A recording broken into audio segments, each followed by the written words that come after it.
ब्रह्ममुरारिसुरार्चितलिङ्गं निर्मलभासितशोभितलिङ्गम्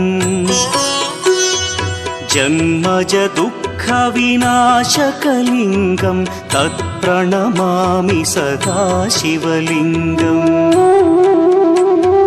देवमुनिप्रवरार्चितलिङ्गं कामदहन करुणाकरलिङ्गम्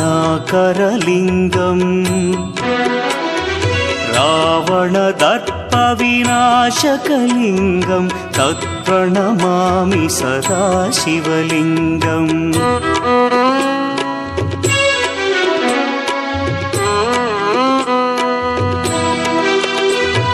सर्वसुगन्धसुलेपितलिङ्गं बुद्धिविवर्धनकारणलिङ्गं सिद्धसुरासुरवन्द्यलिङ्गम्